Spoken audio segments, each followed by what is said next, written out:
Hello, everybody. Welcome back to another Friday night of Let's Talk Benchrest with KYRimfireandHobbies. So we were a little late getting on tonight. Rimfire Dave was in the back room having technical difficulties, and I still don't know if he's got them figured out. I hope so. We'll find out when we call him up on stage.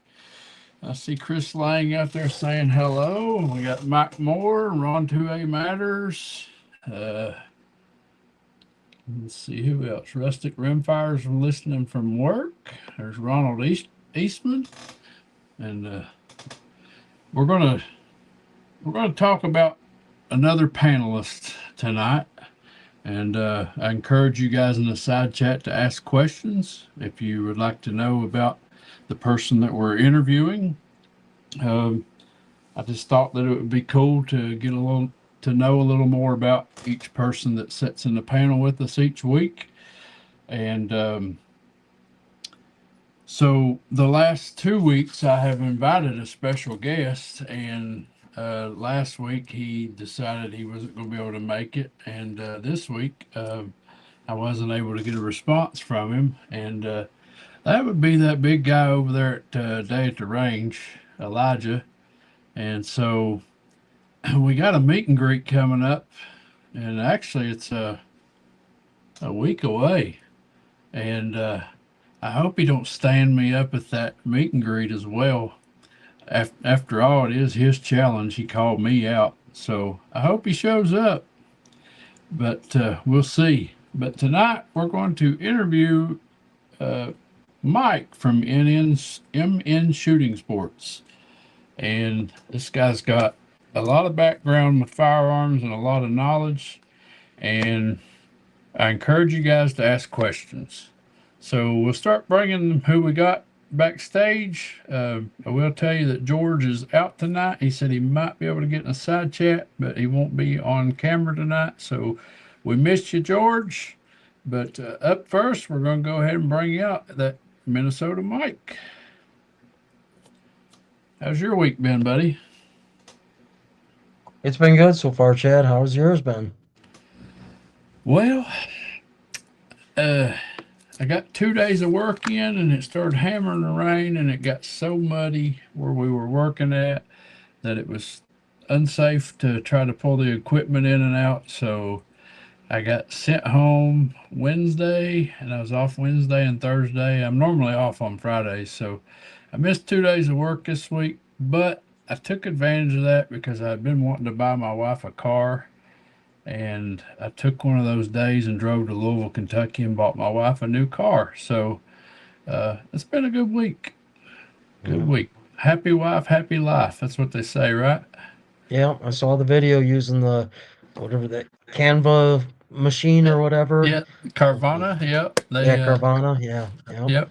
Put your token in, and it goes up and gets your car and brings it down and does a little Yep. 360 spin. It's kind of neat. So, well, up next we got that Hasbro, and Hasbro's coming to Kentucky.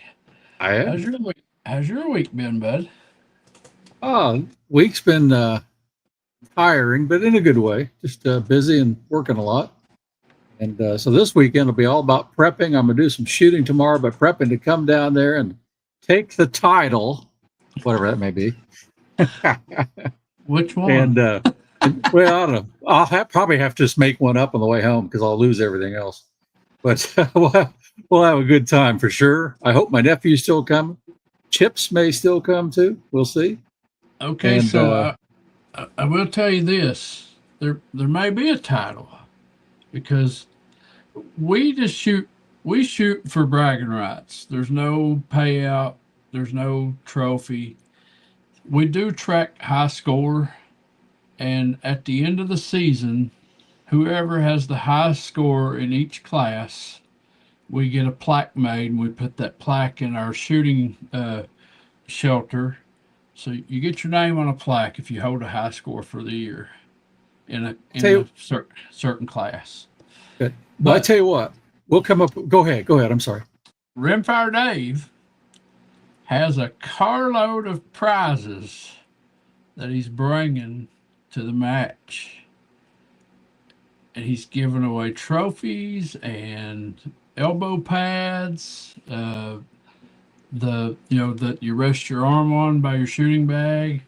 Uh, he showed me several things that he's bringing to give away as prizes at the match. So we're going to have to get on that Facebook and let all of our shooters know that there are prizes involved this time. So we might get our entry count up a little bit if they know there's something to gain from it. So If you can come up with, we'll do a first annual Kentucky Rimfire Invitational. I'll get some of these made up. We'll do first, second, and third or something like that from a buddy at work. How about that? awesome. Well, All anything right. we want to laser. So we'll have some fun with it. We'll bring the next person out on the floor, and that's an American Hillbilly. He's got his camera off and he's muted. Sorry, Ames was talking to me there for just a second. But yeah, talking about them elbow pads, Dave, you might bring some knee pads for the guys that get the lower score. They might be down their knees crying. So, oh my goodness, man, that sounds like a lot of fun. What kind of week have you had, Hillbilly? Oh man, had a pretty good week. Yeah, weather was halfway decent this week as far as rain and stuff, but then today it just got plumb hot. I mean, heat and humidity and all that stuff, and it's like, man. So, but yeah, other than that, it's been a great day. Actually, one of my granddaughters came and spent the day with me today. So, yeah, so 7 years old, I was answering a lot of questions because a 7-year-old sure asked a lot of them. So I need to address something here real quick over here in the side chat. That Jason Mahoy says Chips is not going to make it. Ah, well, Chips, I'm pretty sure you're the one that told me that you and Hasbro was going to have to come down here and show me up, and now you're not going to come. I don't understand that. twice the pressure. Yeah.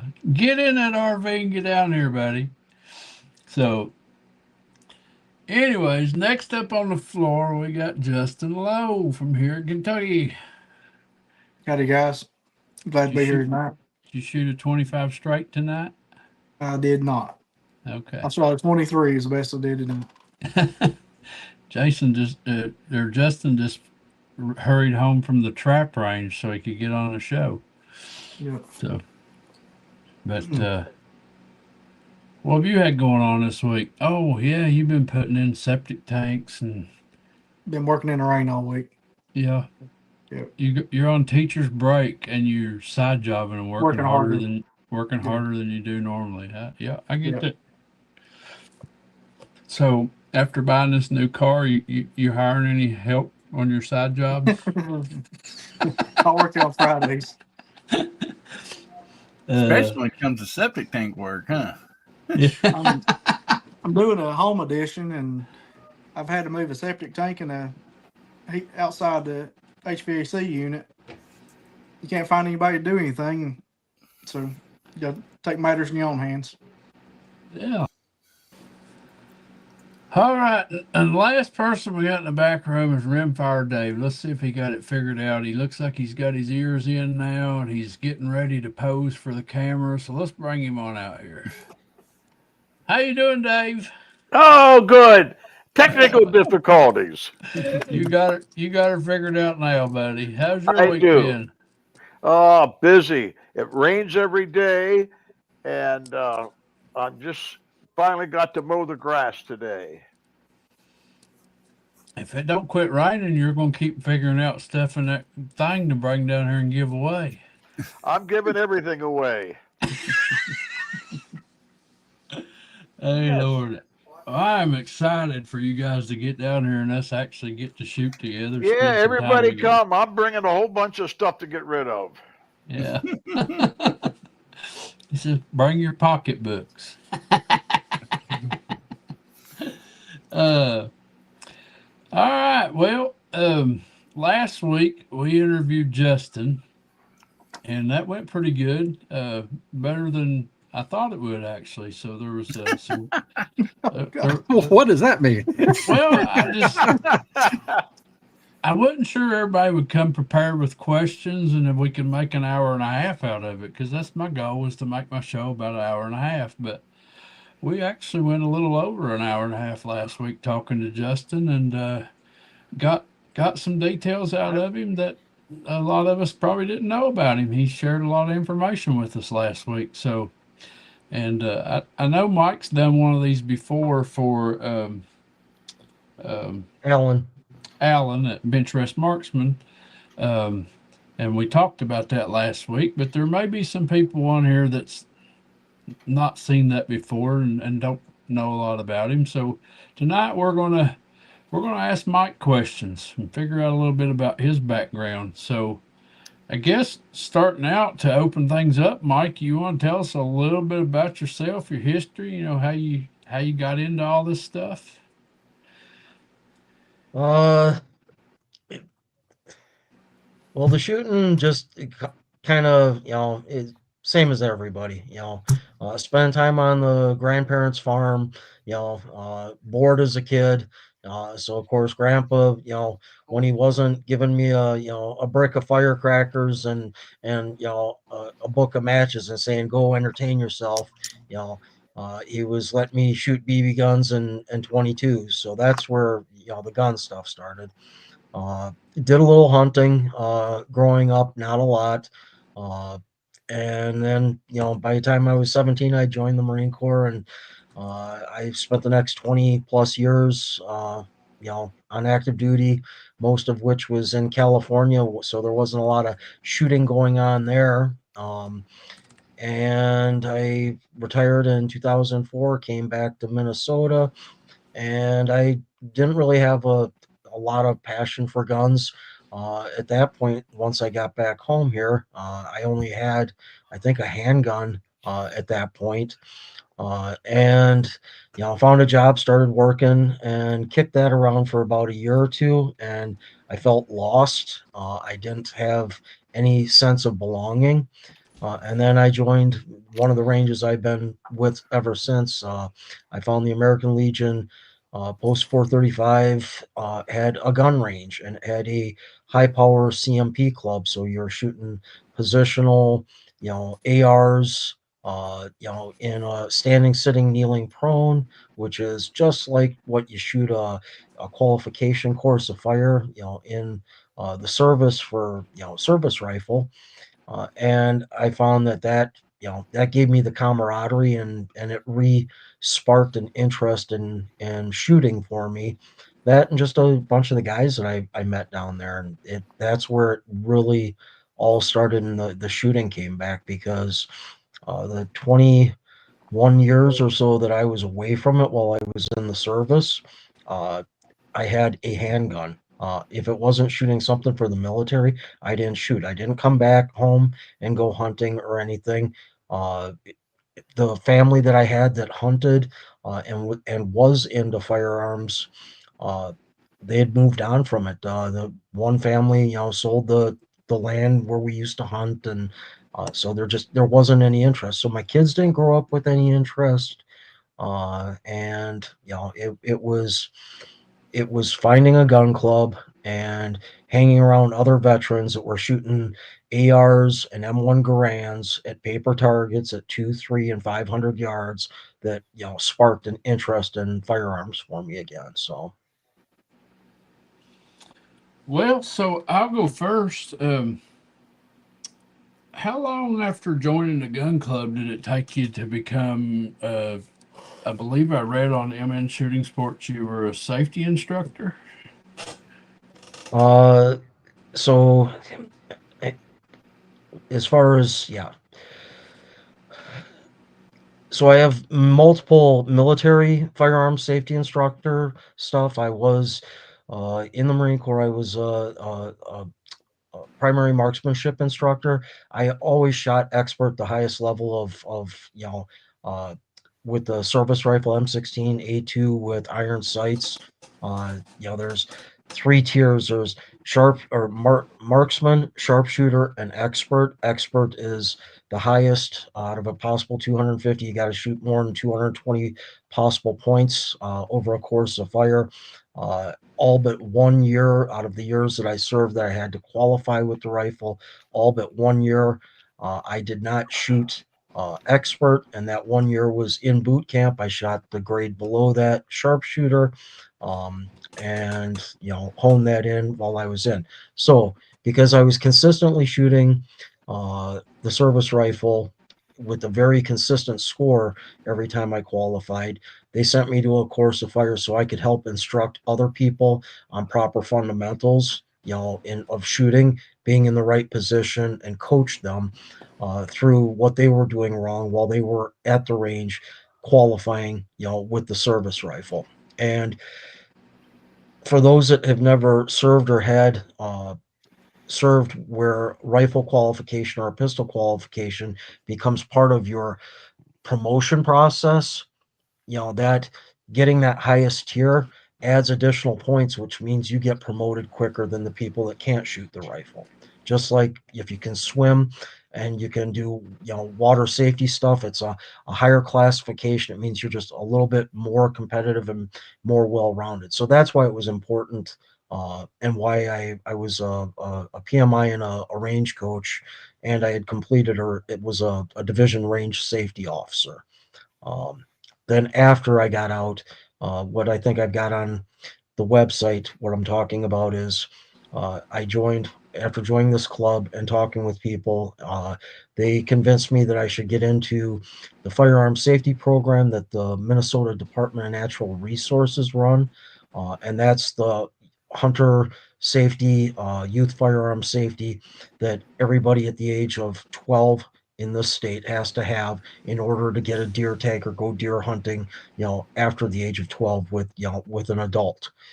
So uh, I got into doing that because it was firearm safety, and even though I don't bring a lot of hunting expertise to the classes that we run on that, I let the people that or we all agree that the people that do more hunting, they take the kids on the woods walk and walk them through blood trails and those types of things. I understand it, I know what it is, but I'm not a subject matter expert on it. What I do is, when I volunteer for the courses of fire, the kids have to be able to show that they're proficient with a 22 long rifle in a standing, sitting, kneeling, and prone position. They got to shoot 4 positions, 5 rounds each, and show that they're proficient with it. So I focus on the marksmanship portion of the 2 day course that we run them through. So that's what I'm talking about with that. And then that's a DNR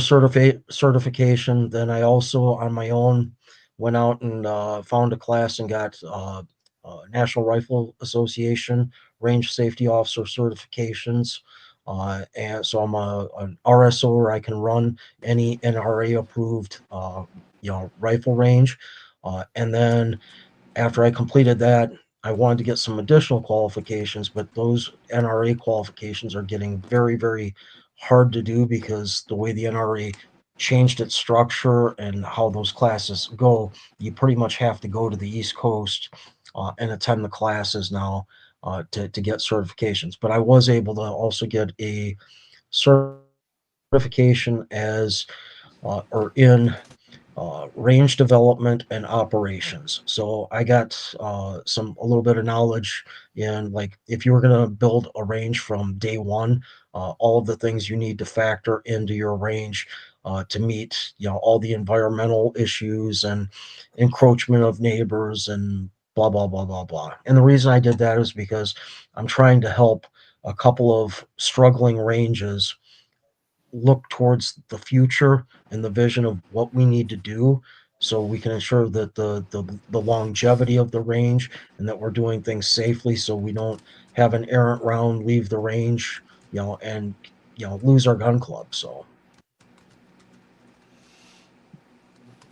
All right. So you you've got that instructor instilled in you because you was making comments on one of my pistol videos the other day about my stance. So that's something Uh, I've never had anybody show me like proper stance with a pistol. I'm not a pistol person. I mean, I can shoot one, I can defend myself with one, but as as far as being taught all the stances and stuff, I've never had anybody go through that with me. But Hillbilly, you got a question thought up there for Mike? Yeah. So when you was in the service out there in California, was you limited to 10-round mags?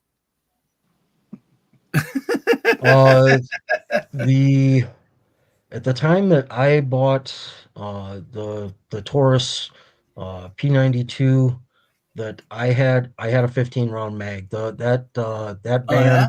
ban hadn't went into effect yet, and I was out of California before that was an issue with that. But the first handgun I ever purchased was in Oceanside, California. It was a Taurus P92 because it basically mimicked a Beretta 92, which at the time that I bought that, we just switched over from the 1911 to the Beretta. And the Beretta, as everybody knows, double stack magazine, wider. And I suck with the pistol to begin with, but I was halfway proficient with the 1911 because one of the security force schools that I went through, that was your primary firearm. I could talk forever about that, but I went to a school where for 12 weeks, all we did every morning was we got up, we went and ran 3 miles, we did sit ups, push ups, pull ups, stuff like that.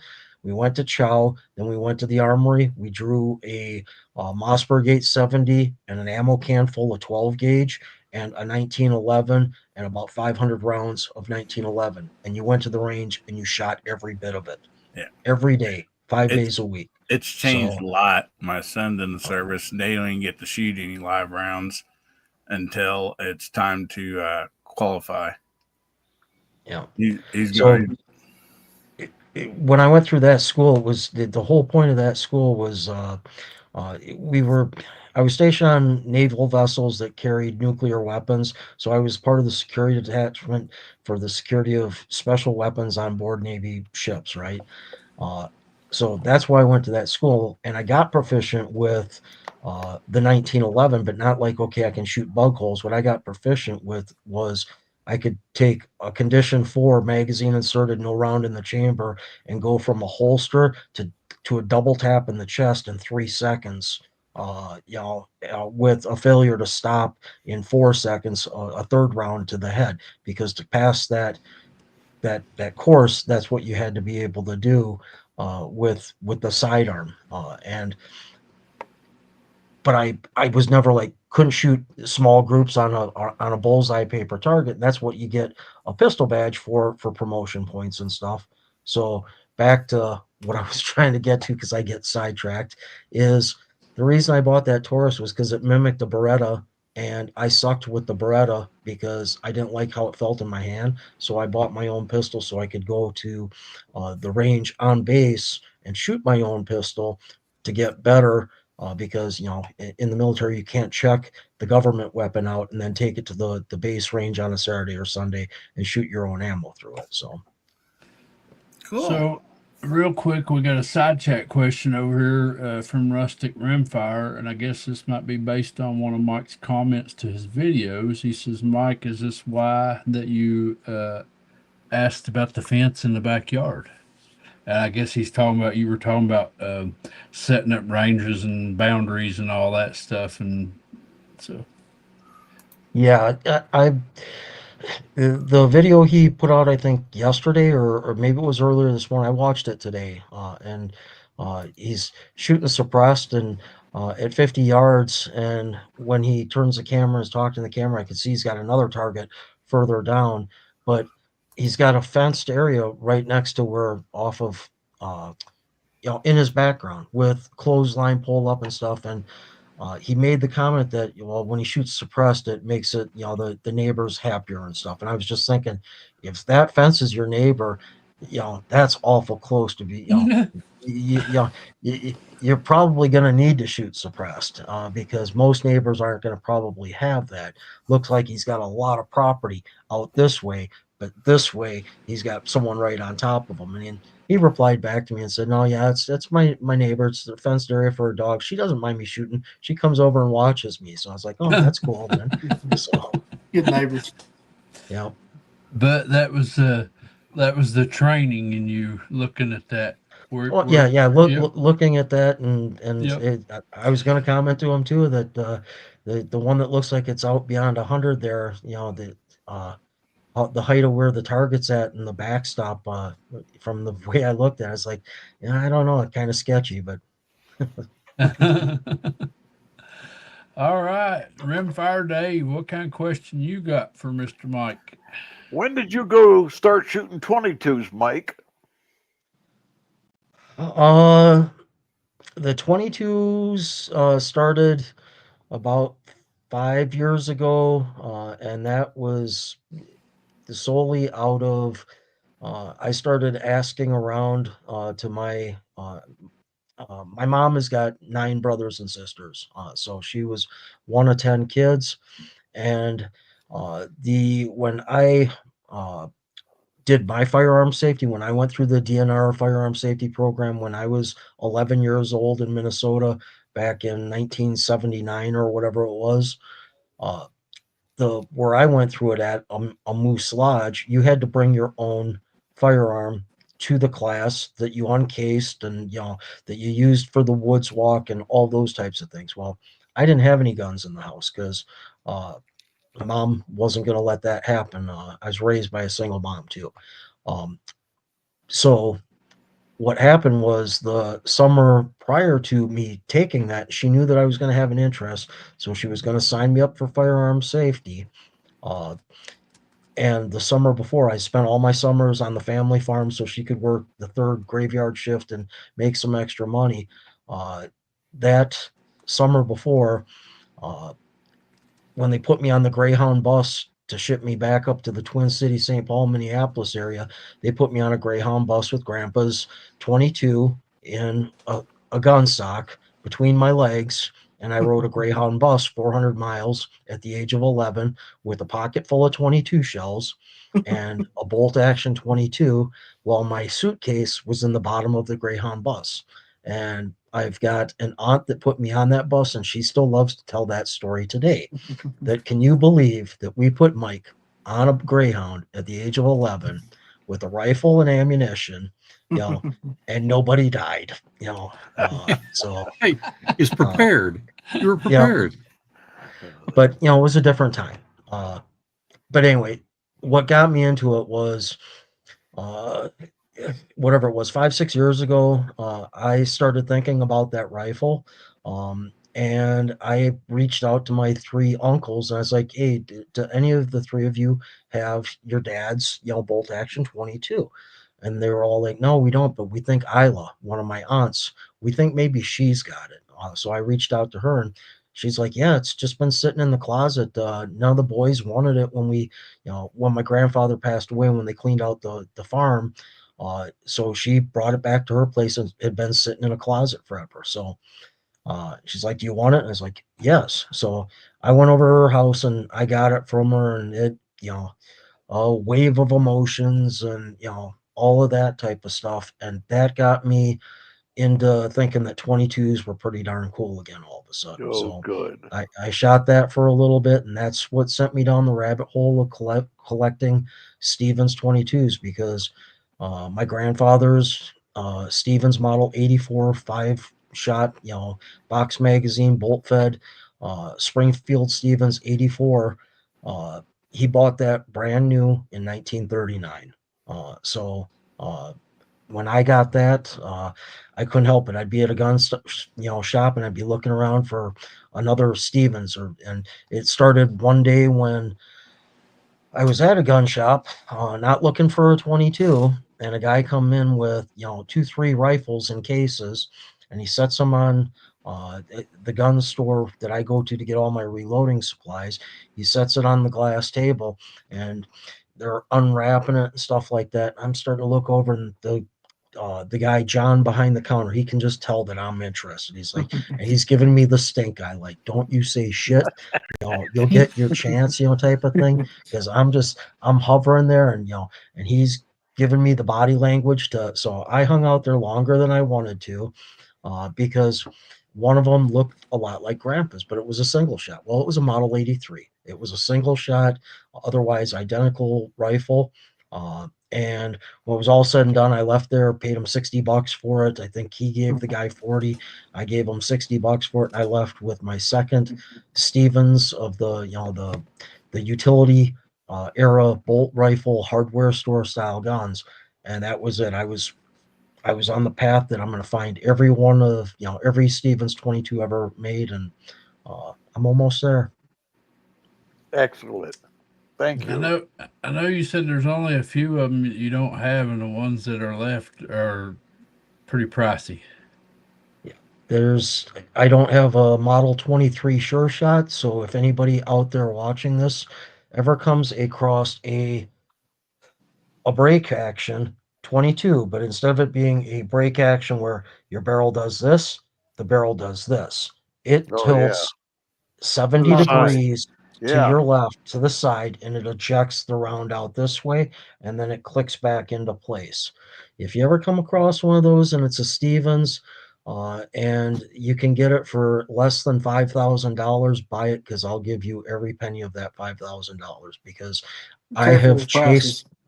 What's that? Careful Oh with yeah, saying prices. yeah, yeah, Beans. yeah, Beans, not dollars. yeah.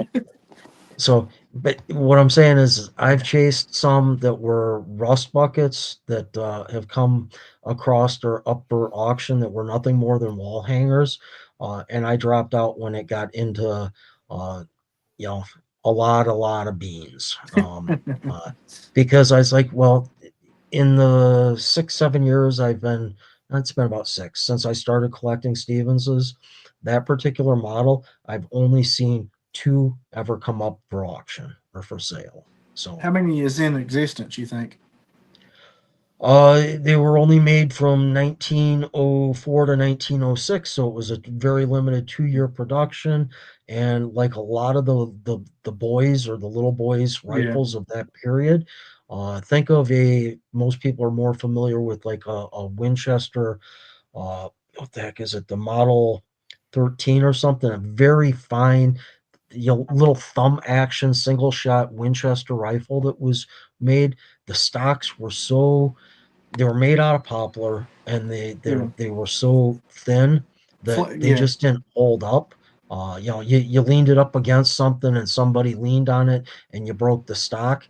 And when those were produced, you got to think through what happened to them. Was if the stock got broke, it was just scrap metal, and it got melted down for the war effort, most likely.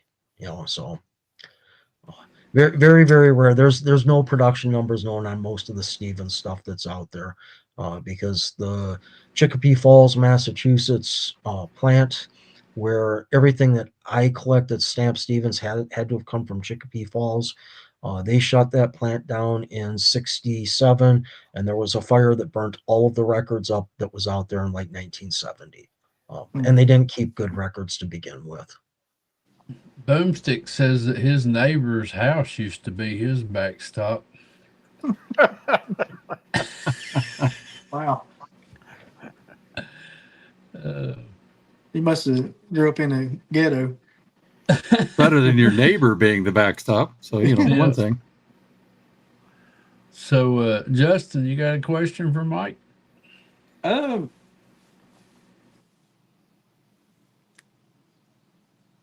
I was going to ask the same question you did there about the Stevens collection. I know he's a very avid Stevens collector. What was your first gun, Mike? We'll ask you that. Uh, the first, Gun that you owned. The okay, Beretta claw and the Taurus. that would be the first like brand new firearm I ever purchased. Yeah. After I got through my firearm safety, at 12 years old, Grandpa wanted his rifle back, so he got his rifle back. And my mom She got me, I can't think, a 587, 22 semi-automatic, Remington. Remington 587. Yep. 597. No, 587. No, Is it a no, no. 587? Yeah. Well, there is a Yeah. 597, but that's new. It had like a weird metal cup type of a Yeah, like thing a that shell helped you. deflector. Yep, Yeah. yep, Yeah. yep, on one side of it. Yeah. And then I had, well, I kept that for a while. I had that, and then I had uh, a Savage. I don't know what model it was. A Savage 12 gauge pump shotgun, because the family that I deer hunted with, uh, we deer hunted in my girlfriend's family. We deer hunted in LeSueur County, and that was a slug only zone. So I had both of those rifles until I joined the Marine Corps, and I took both of them when I joined the Marine Corps beforehand because I knew I wasn't coming back home for 4 years or whatever. I took them up to the local coast to coast hardware store that also had a gun counter, and I sold them to those guys for whatever it was that they gave me. So. Right.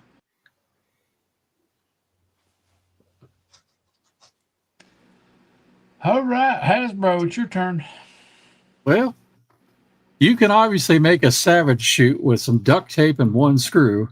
What can you do to make a 15A shoot? I got one that's brand new, 50 rounds to it. I can't get to shoot for squat. Brand new. It never been fired when I got it. I've got obviously a 15, and they don't shoot. There's a couple of them that it's got, if I'm thinking right, that has got like a 14 or maybe a 16-inch barrel. It doesn't got much of a barrel. It's a very thin barrel. It's everything about that. It again, it was that was in some of the literature I've got. I used to be able to spit this stuff off, the numbers and stuff when I used to take my collection to gun shows a couple years back. Um, but the problem with a lot of those boys' rifles was they were meant just to be that. They were $6 brand new rifles, in the 40s and 50s. They were meant to be a Christmas present, and if Billy or Bobby doesn't break it, lose it, or whatever, by next Christmas we'll get them something better, type of a thing. Uh, Not to mean that they didn't make fine firearms, but they made a lot of. There was a reason Stevens was the world's largest firearm manufacturer, single largest firearm manufacturer prior to World War II. Nobody made more guns than they did. It was because they popped out a lot of cheap stuff, quite frankly. So, A lot of boys' rifles. yep, yep. That's why there's such a sprawl of what's available for the 22s, the boys and the adult size 22s. I've got uh, just in the boys, between stuff that's hanging in my man cave, some of the rare, really little Maynard Junior type boys rifles that are really dainty things. Uh, to the utility rifles, they called them. There's like 14 different models of utility rifle, and the differences between each model is minute. A little difference in the length of the receiver and the bolt. Otherwise, everything functions identical. So, The Hyde says he believes he'll stick with his Mark II FV. I'm pretty sure that I heard from Hasbro that you got one that shoots pretty darn good. He's cheating somehow. That's what it is. Yeah. So, Mike, what came first? The MN Shooting Sports website or your YouTube channel? the YouTube channel started first, and it's changed its name a couple of times. It started out with the earliest videos that I've got out there, some of which were shooting videos early on, uh, as MN Marine 1, so Minnesota Marine number 1. And I changed that 3 or so years ago. I mean, I've had my YouTube channel for I think 8 or 9 years now, or maybe it's not quite that long. Quite a while though. And uh, I changed it from MN Marine 1 to long rifle. When I started getting a little bit more serious about the shooting, the challenges, and just competitive shooting in general. Um, and then the website itself, I didn't do that till this year. That's the website's whatever 6 maybe 8 months old. It's within the last 12 months that I decided to do the website, and I changed it from long rifle to MN shooting sports because when I tried to tie the long rifle in some way where it would make sense for this, search engines to find everything and point it all to one, source, being long rifle. The URL and domain names for long rifle had already been eaten up by other people. And when I first called it long rifle, I didn't notice that. But at some point, probably once Eli started releasing all these things and shooting, 22s on YouTube became popular, all of a sudden there's long rifle, 216 at something or another, with other things like that. I just wanted to just straight up be long rifle. Well, to get the URL or domain name for long rifle, there's someone out there that's got it and he shoots all right, but he shoots because he's a gamer. He shoots, first person, shooting games, and that's the guy who's got that. And I didn't want people to be looking for something because they heard, oh, search long rifle, and then they get taken to this. So I wanted to be able to tie it to where if you do one word, you can find it. And Minnesota Shooting Sports, when I played around with trying to find something, I was able to secure the domain name for the website, changed my stuff uh, on YouTube, secure something on Facebook so I could kind of lock down all the various social medias and have one source name, if that makes sense or answers the question. Yeah. So the website, it came along afterwards so you could have a place to put leaderboards. Is that kind of sort of? It did. The website, honestly, where the website came out of was the CCI challenge target. When I released the CCI challenge target, that got 8,000 views or something. It got like 6,000 in a very short time, and then it kind of petered out. But I had a lot of people uh, trying to reach out how to get that target from me via email because I, said, yeah, email me at, whatever, MN Shooting Sports or whatever it was I was using at that time. And it just got to be overwhelming when I was getting 100 people a day emailing me, asking me for, a PDF of the target. I was like, I gotta just create a website so I can put it out there and people can, go grab it and download the file themselves. So honest to God, had it not been because of the interest in the CCI challenge target, the website wouldn't have come about. And I'm glad I did it now because I'm using it for other things as well. I love that target. I need, That's I need, I need to go back and shoot it now that I got my FV. um, I found out about you through Walnut and Steel, and the orange, 50-yard iron targets. sight. The ones that Nib shot so much for a while seemed like he was shooting one a week or two. He's uh, shooting them again. He yep, shot one yesterday again, the 50-yard iron sight challenge. Yeah. yeah, I seen that. He likes shooting that iron sight challenge at 50 yards. I need to try So that target. yeah, that's where I first learned about you. Is I was following Nibs and saw that target, and then I got to investigating and figured out that you had more targets. So um, That target, hillbilly, are you that ready to 50-yard ask? iron sight target is it is the same dimensions of a 50-meter Olympic target. So you're shooting the same target that an Olympic shooter, Olympic rimfire competitor would be shooting iron sights but you're shooting it at 50 yards. So it's the same dimension. Hey, Billy, you got a question?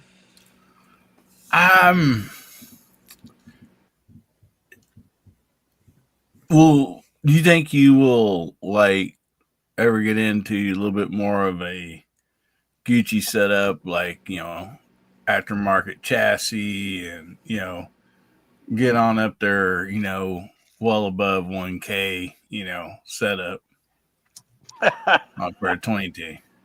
He's already got the more money mark too. Yeah. That's Like an unlimited build, I guess. That's what he's meaning. Yeah, no, Yeah, I would, yeah. I would love to do a custom build, and I am thinking that I probably am going to do one, um, but it is going to be a dedicated Benchrest rifle, Ooh. a dedicated single shot, single feed. I would like it to be a left hand, either Right hand bolt, left left hand hand. bolt or a left hand feed type of thing to minimize the movement. And reason I want to do that is because I volunteered at this month's board meeting to go back on the board at the gun club that I do most of my shooting at, to be the chief range safety officer down there, because they're doing good things. They brought a high school trap team in. They're making range improvements. We're bringing some youth into the club.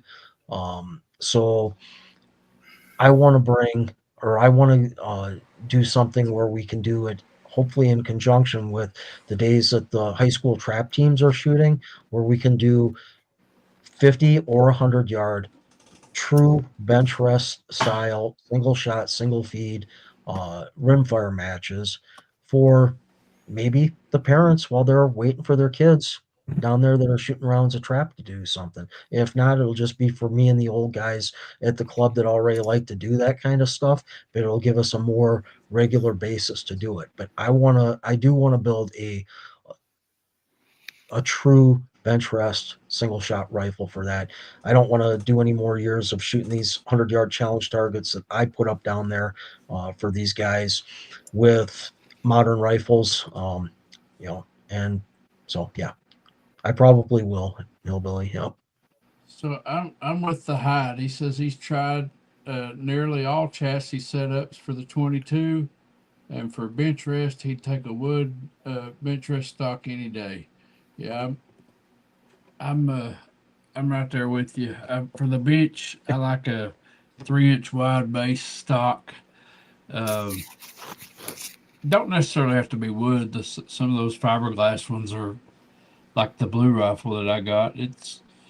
That's a good stock, but to me, chassis is not meant for bench rest. Chassis is made for uh, more Big old beans. positional shooting style stuff. So Hey, Chad, yeah, zoom in on that for a second. I got to rub this in. you That's is that, that's is when that my CZ beat the FV of the hides. Probably one of the only times. well, he probably don't feel so bad about it because you got a lot more money in your CZ. Yeah, that's true. That what my CZ was not as much money as it is today then. uh, so we're going to take a pause right here because we're up to 25 viewers. And Mike, what would you like for them to type in the side chat so they can call their name out? We'll get Hillbilly to do that. Well, what do you think? Stevens. I knew you was going to say that. Stevens. All right. Yeah, type Stevens out there in the side chat and we'll shout your name out here on the YouTubes, everybody. So first up, better help a man jump in there. We got Ronald Eastman, Chris Lane, Kentucky Rimfires and Hobbies. We got J Delta 22 NC, Dale Pogue out there. We have Hasbro. I think there's just one of him. Anyway, we got Leather Action 22. We got Fuku YT, Illinois Air Gun, Mr. Bob Davalina. So far, we got Ron 2A Matters. A lot of great people out there in that side chat. We also got the Hyde. He didn't type that in, but we see him out there. We got Walnut and Steel.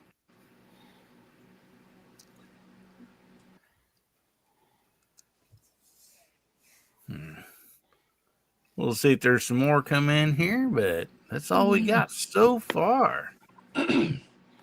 Okay, we'll move on to Mr. Dave over there's next up. This is a double question, Mike. Okay. I was glad to hear that you want to build a Benchrest rifle, but I have some bad news. Using a Savage Action is going to be really tough. I don't think they make a right bolt, left port, but I'm sure that you could find a way to cut the port open. Yeah, I'm thinking that this probably isn't going to be a Savage Action for this particular Oh, come build. on. Oh, Mike, you're not leaving Savage. I know, I know. He's turncoating. It's One screw, duct tape, and a left port. It'd be perfect. Well, what I'm really thinking about doing is I'm thinking I'm going to take a Stevens 15A. I don't know. Don't you got one of those, Hasbro? We have a 15A. Got one. Yep. We'll take a 15A and we'll make that shoot. So, I have one with 50 rounds. I haven't even looked, but I'm thinking one of these Gucci, just buttery smooth, barely got to do anything, stainless, bolt and receiver, something, if we're going to go for the Gooch, we're going to probably go all the way, I think. So, and build something like that, all the money I've got, I've been sitting around waiting to spend it on one of these rifles that's never going to, come up for sale probably anyway. So might as well, spend it on something, different and take a little bit different path. The downside to doing this is that, and my wife will give me, a bunch of grief over it, is that, now you're going to go down this rabbit hole. So what are you going to do with all the center fire rifles? How come you don't take those out anymore? So, because, I do this, I go down a different rabbit hole and then I kind of lose interest in what I was previously, doing a lot of. My fear is that I'll go down this rimfire, Benchrest, rabbit hole, but we'll see. It was a hypothetical. It was a hypothetical question anyway. If I was going to build something, or do I think I will? I haven't done it yet. So okay, There's nothing wrong with Benchrest rimfire, because if you get good with a rimfire, then you should be able to shoot about anything pretty decent. that's true. Yeah, it can also be just the opposite too, though, Chad. If you're like competitive in center fire stuff, at least in the PRS world and whatnot, if you shoot too much rimfire competition, you get used to not having to deal with the recoil impulse of your center fire rifle, and you become a lazy shooter. You don't manage your recoil properly because you're not used to doing it, and that it. I've noticed that myself when I went back and forth, and I know a lot of people that completely stopped shooting the rimfire matches because while they were having a ton of fun doing the center fire or the rimfire, they lost sense of what that recoil, managing that recoil's like And in those same positions off of a tank trap or something. It's so it can go both ways. But I also can see just the opposite. But if you can shoot a 22 at 100 yards or something, and you can manage the wind at that, it's a great way to learn to do other things too. So it cuts both ways. Oh, absolutely. And as bad as 22 rimfire and Benchrest rimfire can get, a center fire is way more expensive in the end. Oh yeah. Yeah, I've said a bunch of times I haven't shot a center fire match yet this year. I'm hoping to shoot one here in about 2 weeks. And I've got ammo loaded up for the previous one that I was supposed to shoot, and then I couldn't because my lead man got in an accident. But like down here at my feet, I've got I don't know. There's probably 2006 ARC cases that need to be worked down here, and I just hate doing the brass work anymore. To where I just go out and buy brand new brass, load it one time, and then I throw the other stuff down here, and that's why I've kind of lost some interest in the centerfire stuff, because I'm just tired of the tedious reloading that goes along with it. Because it's not like Amen. it's you're not just loading up the 120 rounds that you want to know that you've got with you to take to the match. You're going to load another 100 rounds up because you might get there and you might want to verify your zero and find out it's off, or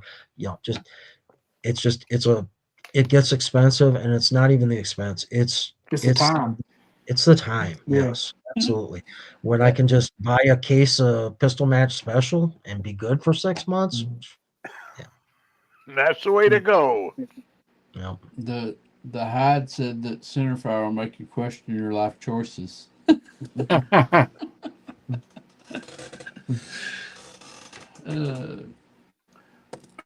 So who's up next? Justin? Yeah. So, Mike, what's one rifle that, or one gun that you let get away, or maybe at an auction, or maybe something you sold that you wish you had back or something? What's the one that got away? I wish I would have never sold my AMT Automag. I had an Automag 2 and 22, WRM or point WR. mag. Yeah. Yep.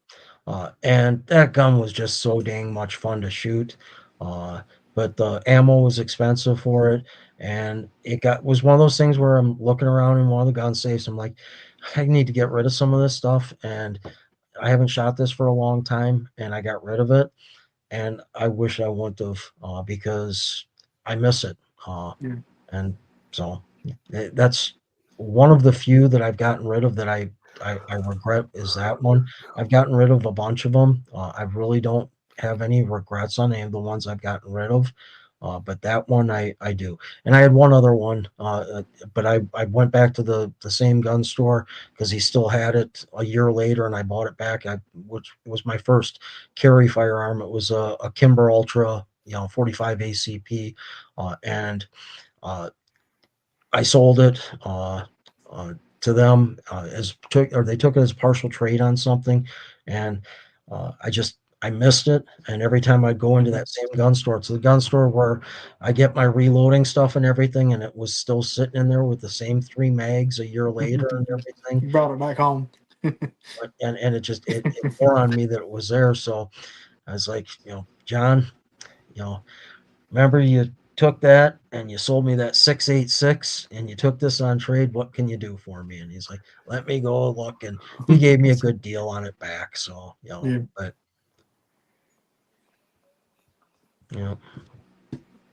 and that's an important one to have too, because like when I travel to California to see my daughter or the kids that live out in California, you're compliant.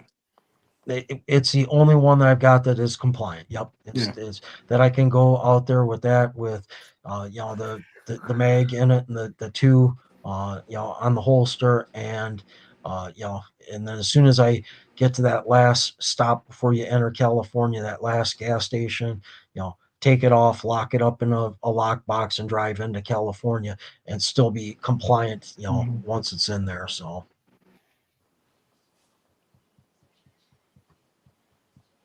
All right, Hasbro, it's your turn. All right. Well, despite what Justin told me to do, I'm not going to ask you about your Superman underwear. That's going to be off limits for tonight. Tell me about your 6mm PRS rifle. Why did you choose that? Why do you like that? I chose the 6 arc for the very reasons of why I don't shoot it anymore. I hate doing brass work, or I don't shoot it as much as I should say. Uh, and so I started out PRS with a 308, like a lot of people do. Then I migrated to a 6.5 Creedmoor, and then when I had what happened to my dominant shooting eye, the 6.5 Creedmoor, the recoil impulse, and being able to refocus and stuff like that, I convinced myself that I needed to get a lighter recoiling, center fire gun that could reach 1,000 yards. And I didn't want to do a Wildcat of a 223 in Ackley or anything like that, because I wanted a heavier bullet to be able to see my misses in the dirt at 1,000 yards. Doesn't matter if you're shooting 88 ELDMs, you're not going to see them at that distance. So I knew it needed to be a 6 millimeter, and all of the people I shoot with that were all shooting 6 Dashers or 6 GTs or 6 Creedmoors, I listened to what everybody had to say about why I should shoot one of what they're shooting. And those are all fine, cartridges for what they do. It came down to if I went Creedmoor, by the time you got a load worked up, and for the amount that I was shooting and practicing at the time, I knew I would have to rebarrel it every year because I would, the throat erosion would be that dramatic on it.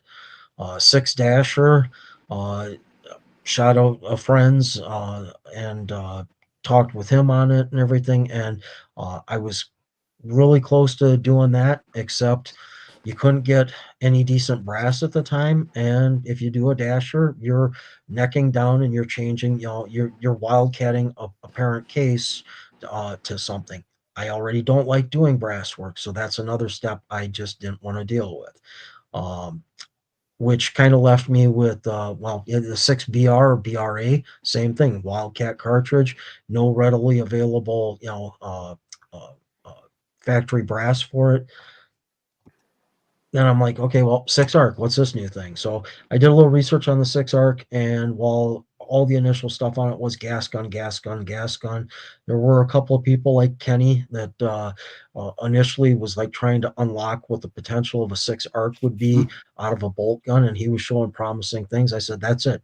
So I went out and I bought a set of dies for 6 arc before I could even get brass or anything, because I knew I was going to switch my Savage 6.5. I was going to rebarrel it.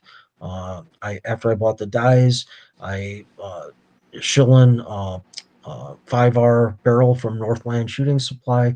I ordered a barrel from him, and I had that. I had everything I needed to do to switch it over, except brass to do anything with. And that was okay because brass really wasn't readily available for it at that point. But Hornady, they were starting to make the ammunition again, and the ammo was available kind of pre-COVID, and then it dried up during COVID because all the ammo dried up and the ARC wasn't a popular cartridge. So Hornady didn't make a lot of ARC cartridges. They were pumping out everything that people really wanted. So I was stuck there with everything to build the rifle and no ammo. I found some ammo. I bought a case of Hornady from a Reed's outfit, and shot all that up trying to find out, how it would shoot it, and the rifle didn't like it. That barrel did not like the factory match 108 ELDM ammunition. Horrendous groups, huge groups, inconsistent. It shot dirty. The barrel, the muzzle brake was filthy on it. I shot it suppressed actually when I first started doing it, and so there were just all kinds of problems. So I was like, okay, well, I'll rework this brass and develop my own hand loads. And the first couple of hand loads that and I just ladder, tested it low to high, and I found something in the middle that was only going like 2490 feet per second. But I was shooting 1 inch groups at 300 yards, 10 round 1 inch groups at 300 Awesome. yards with it. So it was a hammer. So I did that for a while, but what I found was the low muzzle velocity I was using, and I was shooting it suppressed at that point. The targets that I was shooting at the place I was doing most of my shooting beyond 1,000 yards, uh, that lower muzzle velocity, I was, it was, the wind was taking over, where the projectile was going at the target, and I couldn't get hits at the 1,200 yard berm. So I had to spice it up, and took the muzzle or the suppressor off and worked up another load that worked. And so that's why I did it. So it really came down to, I hate doing brass work, and I was really hopeful that I would be able to use off the shelf box ammunition in the rifle and it would shoot it. Um, Now it did shoot the Hornady Black, which is 105 grain boat tail, not their ELDM. It shot that better. I couldn't find the ammunition. So the black, I could find the match, but not the black. So I've that's shot why that I did what black. Go ahead. that's why I chose the 6mm cartridge that I did, and it's a fine cartridge for PRS, even though a lot of people still aren't shooting it in it. It's like any of the cartridges it's good, and it's got some things that are drawbacks. Probably the best cartridge for PRS still is the 6mm Dasher, and you can buy Alpha 6mm Dasher brass right now, so you don't got to do all those extra steps. If I was to get back into it, I might rebarrel the 6 Dasher, because it is just a stupid flat shooting round. The one guy that I do most of my shooting, real long range shooting at, the Mike, his family owns a 4,000 acre farm, and he's got his own private range with targets out beyond 1,200 yards, and we shoot matches out there. He has actually collected up spent 108 projectiles out of his berm and stuff that you can see the lands and grooves.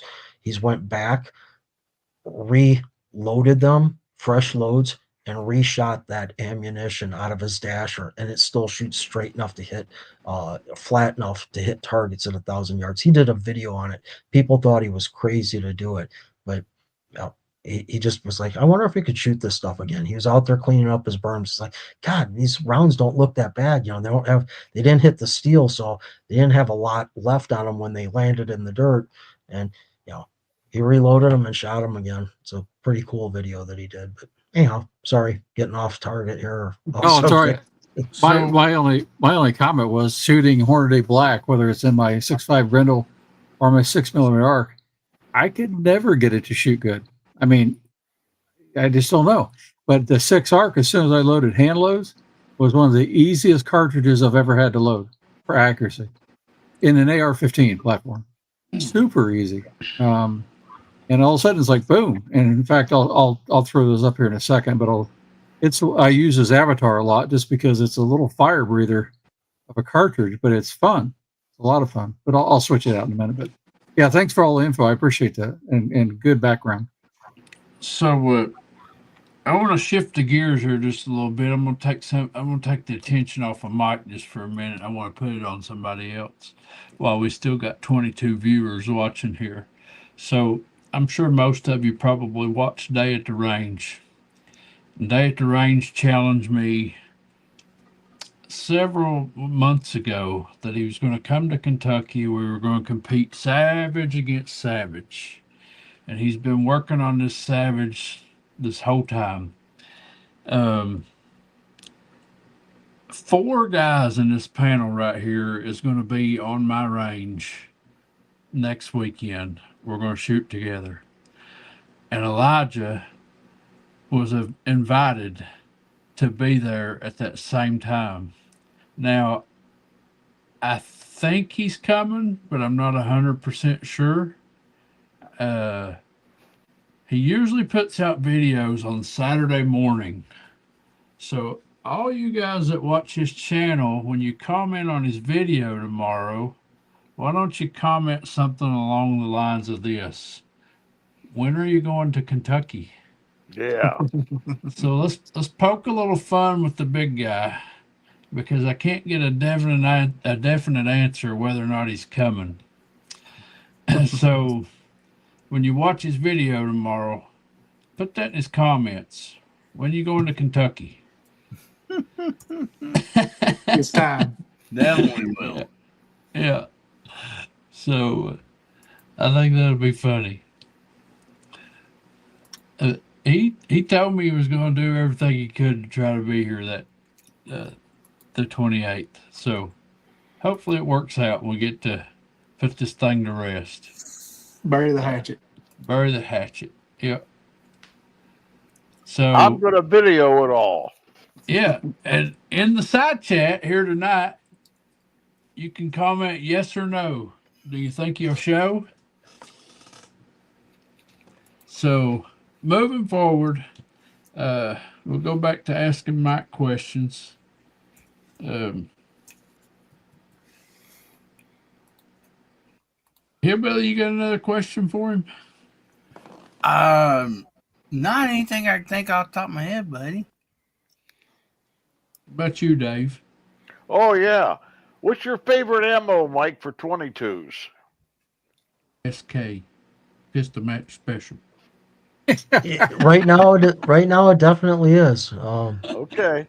I just got too many rifles that like it.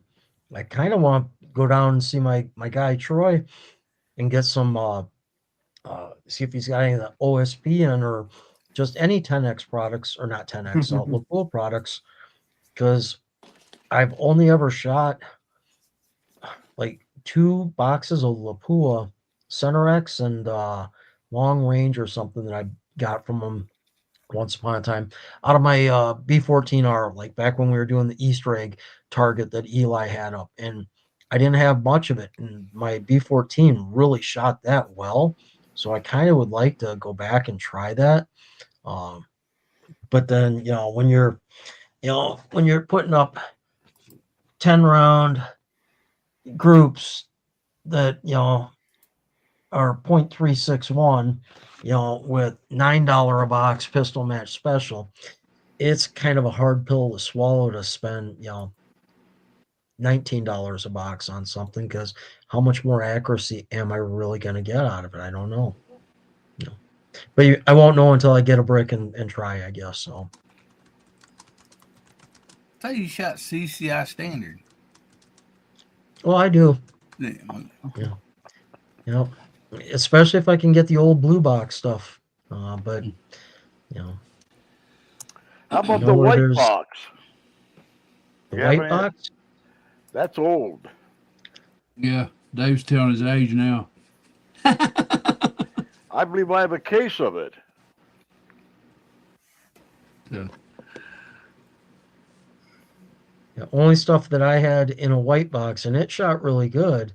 I gave it to the firearm safety group to let the kids use for shooting 22s, but it was that Remington. It was old like CMP or government surplus. It was white box Remington, SV, for standard velocity, and it had a national stock number, a government lot number on all of it. And I did a video with some of that. I don't even remember. Probably shooting the 1 screw budget Mark II when it still had 2 screws in it. And it shot that really, really good, but it would have like every 5th or 6th round would have a crack to it. It'd go supersonic, so it was inconsistent. But at 50 yards, it was shooting some really, really good groups. But the SD and that errant, supersonic round just made me go, I'll just give that stuff away, and I did. And then I kind of regretted it afterwards, because I find a lot of ammos have that, and I had so much of it. But anyway, it's the only white box ammo I've ever had. Okay. So, Mike, you mentioned, after you got out of the service and stuff, you had to find a range and stuff. So, at this range, do you partake in anything other than Benchrest shooting? I mean, do you shoot trap or defensive pistol or steel plate challenges or anything such as that? No, I don't.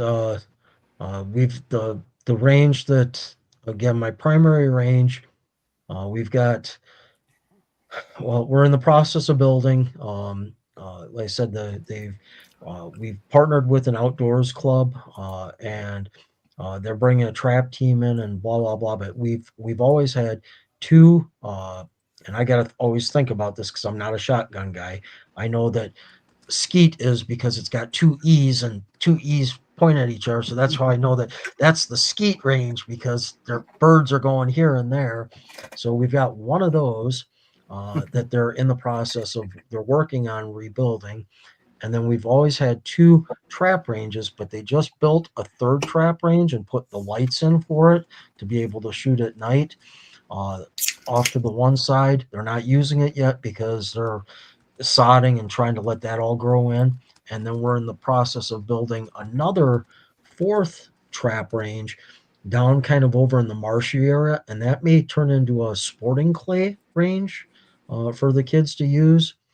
And the first year of what we're doing down there is all about the trap ranges and the shotgun ranges. We're also putting up the shot netting to keep the shot fall to drop where it's at. So it, because where the skeet range is at, it's in relatively close proximity to the 200-yard and the pistol firing lines. So to keep it safe where all the ranges can be running at the same time, we're putting that trap fall netting up here this year as well. And we're doing that all through grant money we got through the Midway USA Foundation for high school trap shooting and stuff like that.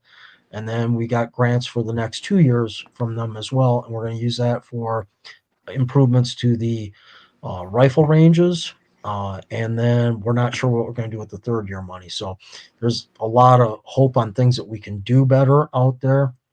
Currently, as far as being able to shoot steel and anything, it's we're we can't do it at this particular range. It's why I belong to a couple of different ranges. But it would be nice if, since you mentioned like IDPA,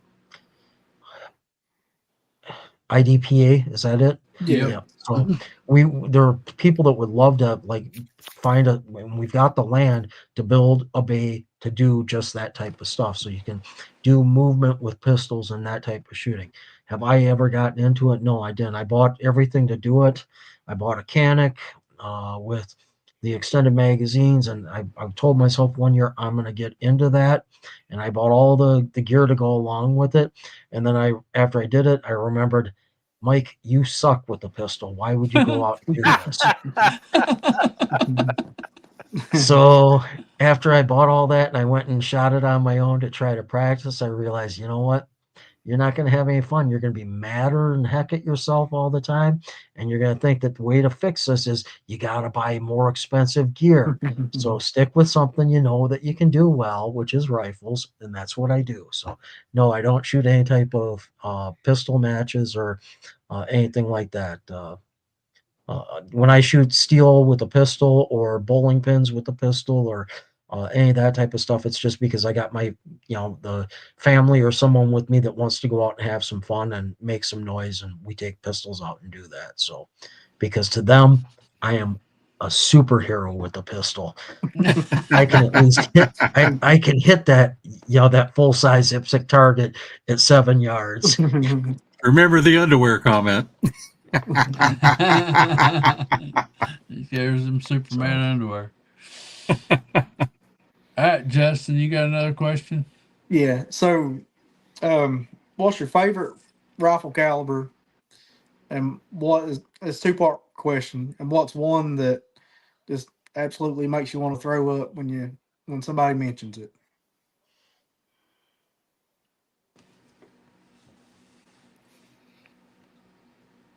It could be, center fire, Yeah, handgun, whatever.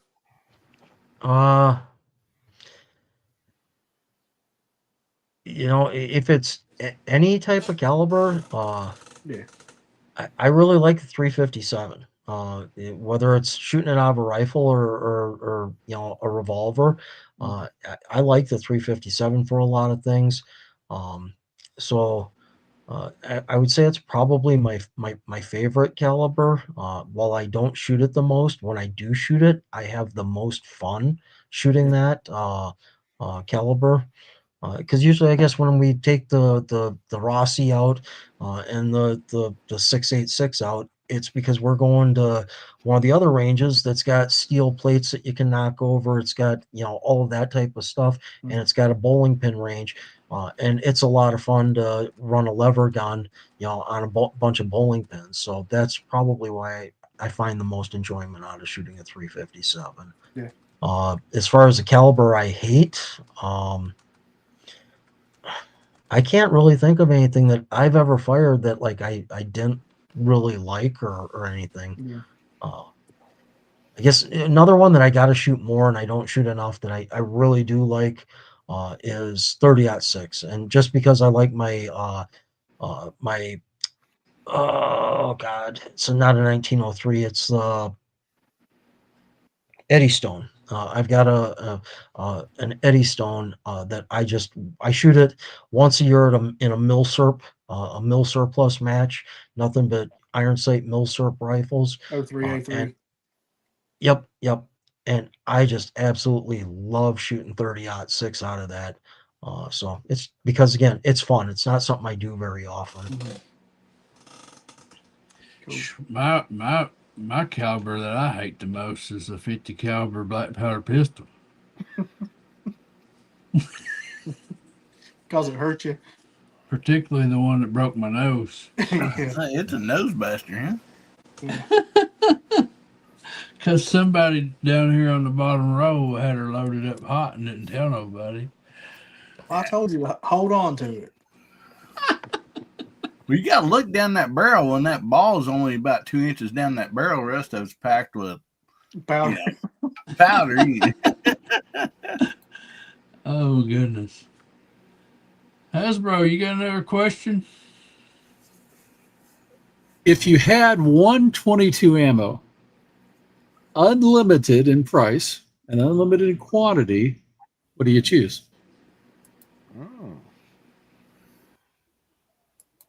Then Chad's going to supply it, but you got to choose.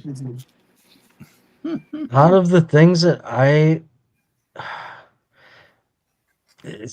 that's a hard or a loaded question because different rifles like some things better than others. But just in general, unlimited quantity or supply of it. If it was the same lot of Ely team that I've been shooting for the last 6 or 8 months, if I could get that lot of team again, or probably the pistol match special I'm shooting right now. If I could buy up all of that or find that lot and know that it was good, for through everything for the next however many years. But that would be a downside because then I've got certain things like my Walnut Hill doesn't like either of those ammunitions. So that's It's hard to get one like, ammo that you could live with, right? Yep, But very hard. Chad was buying, so it's going to be exact. Okay, at $38 a box. I can't even speak for exact. I mean, I had one box of it and it didn't shoot very well. And you was glad of it. I mean, man, that'd be a tough one for me. That's a hard question, Hasbro, for anybody. I know Not it would be. me. For me, it would be either I'd have to choose between three. It'd be Midas Plus, Center X, or R50. Yeah, R50. RWS R50 would be my first pick. Yeah. Unobtainium. Yeah, see, that's like that loaded question about, okay, well, if you could only have 3 of your firearms, the world's ending, scenarios, and what would you take with you? Yeah, it's That's a bad there's question. so much that goes into that, Hillbilly said that he'd take 300 blackout subsonic and he'll take all of it that I can afford. You dang right I would. Yeah, Hasbro's he's exaggerating. I'm not buying anybody ammo. I'm not gonna be able to buy my own ammo. Did you guys see that new car I bought? I mean, man.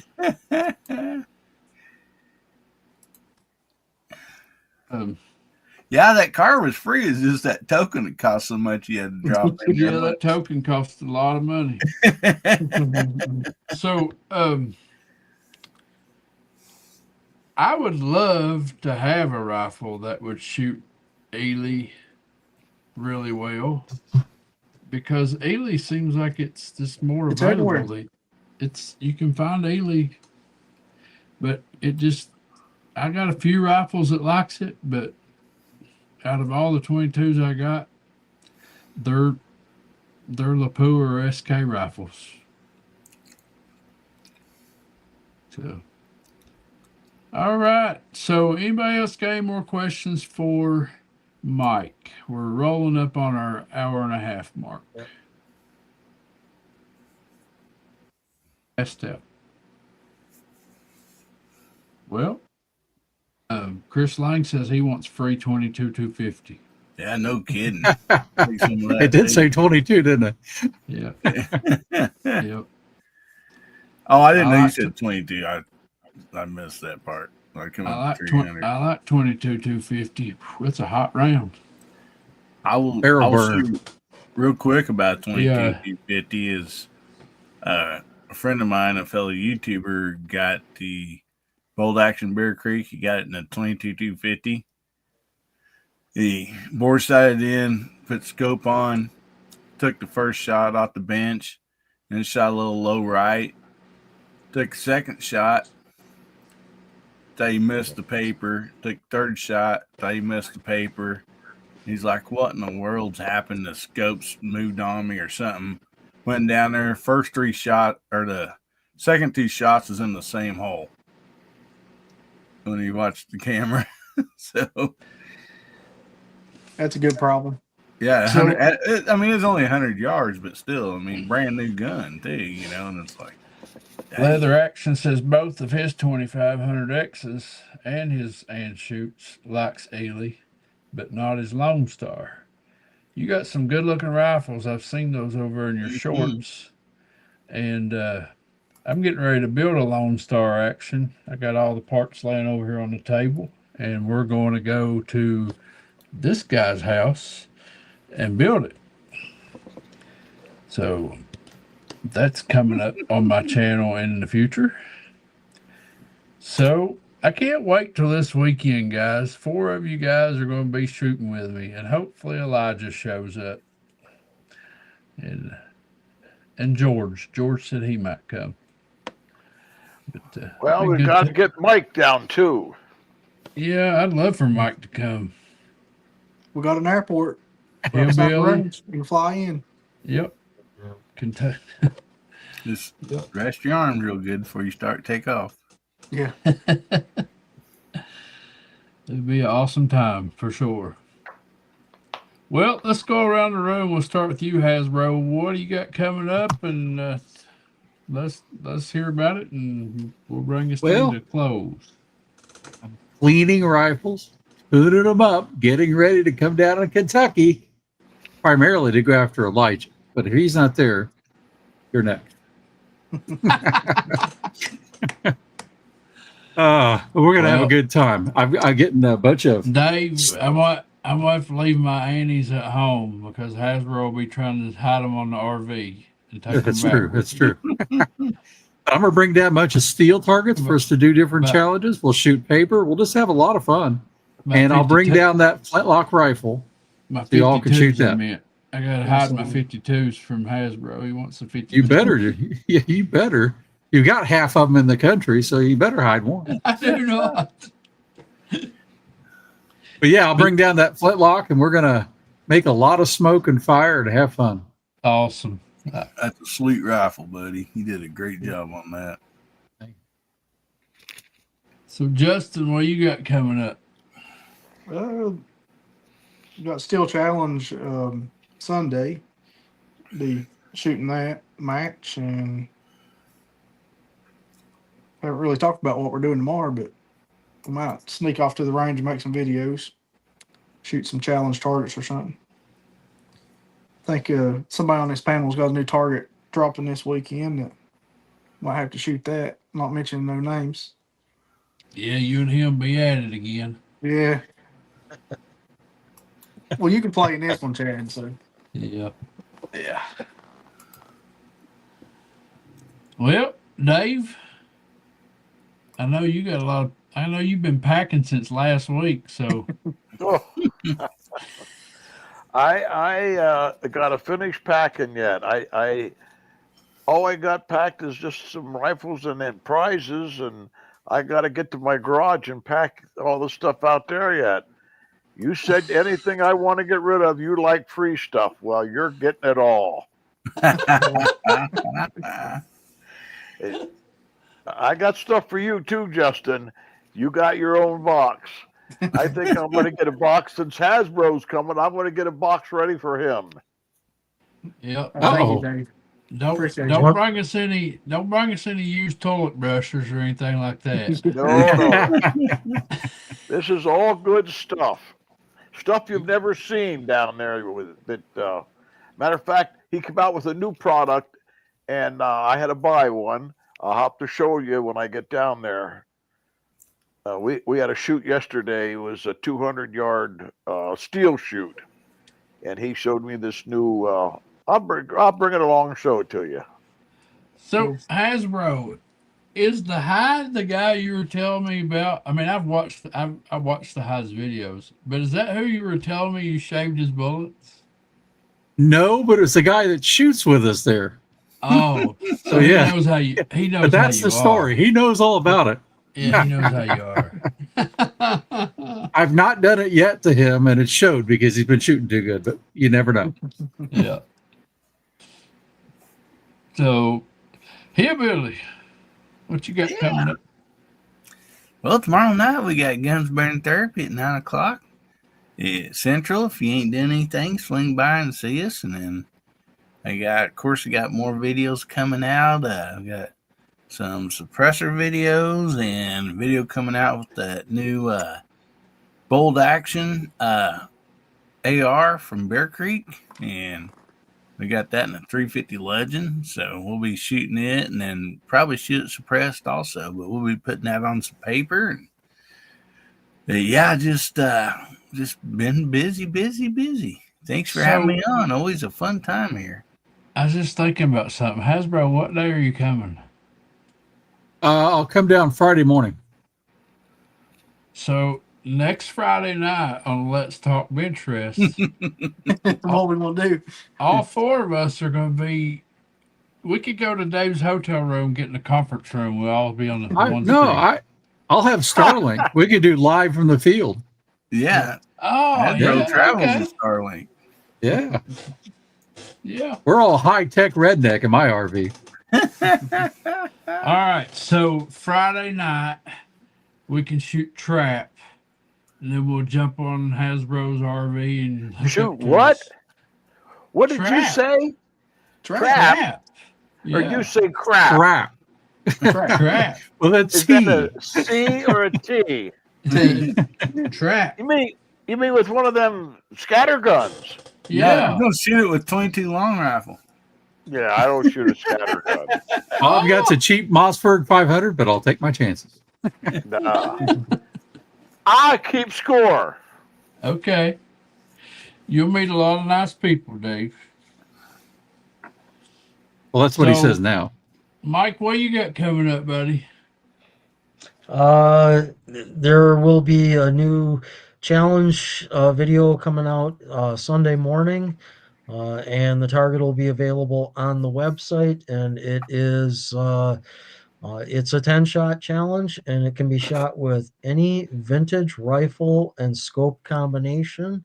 Kind of the rules are the rifle and scope need to be pre-1980, and I chose that date because my oldest kid was born in 1980, and she ain't vintage yet. So to keep it vintage, it had to have been before she was born. So yeah, there's plenty of nice rifles that were built in the 70s, 60s, and earlier. And the other caveat on the challenge is that you can use like a modern Hilux for a scope or something, but this will open up kind of the 416 challenge to more people out there. But the target is in some ways more difficult than the 416, and in other ways it's not as difficult, and you'll see that in the video. So but be looking for that on Saturday morning. Other than that, I'm gonna get out and I'm gonna play around some more with the 1022 in the field stock, and we're gonna see what that will do at 100 yards hopefully this weekend, because that thing's showing a lot of promise. I was flat.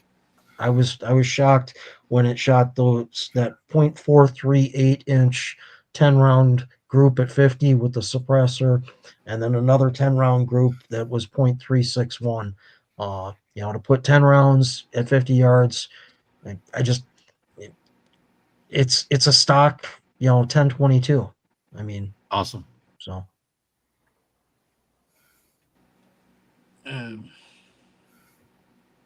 But Justin, have you watched the video yet? The one Michael's just talking about, or what? Yeah. Have you watched his video that he sent out in an email today? Oh, I seen the email, but I didn't know there was a video in it. You need to watch the video. Okay, I didn't know there was a video. You could end yeah, up a couple of people that I knew would have the interest in rifles. I should include you. I don't think I did, but I don't see it. I gave a sneak peek link to watch the video if you want to see it and see what I shoot it with in the opening video here. So but enough said on that. People can watch it on Sunday morning. If you pull the target down and get out there and shoot it Sunday, at some point, or if you want, no, go pull the target off the website. That's why it's there. I was going to offer up that I'd send it to you, but no, that's why the website's there. It was a question tonight. So yeah, don't go down that rabbit hole. yeah. So, yeah, I got some guys coming to shoot with me this week coming up. I'm looking forward to that. Spending some time with these guys here, and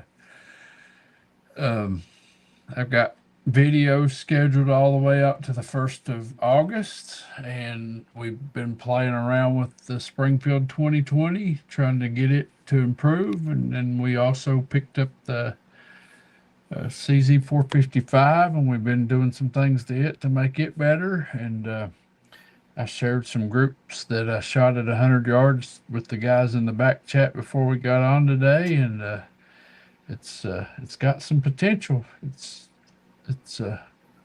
plugging some one-hole groups at 100 yards. So Nice. Anyways, I want to thank everybody in the side chat for your interactions and getting on here and participating and listening to us guys get on here and talk and share about ourselves. And that's really what we none of us claim to be professionals. We're just here to share our experiences and our knowledge, and none of us claim to be the best. We just like learning from others. So that's what it's about. But join us back here next Friday night for another episode of Let's Talk Benchrest, and go over there and check out these guys' awesome YouTube channels if you haven't already, and give them some subs and like, shares, and subscribes. And we'll see you next week here, same time, same place. Thank you all for being here and participating. Night all. Night, everybody. Good night. Good night.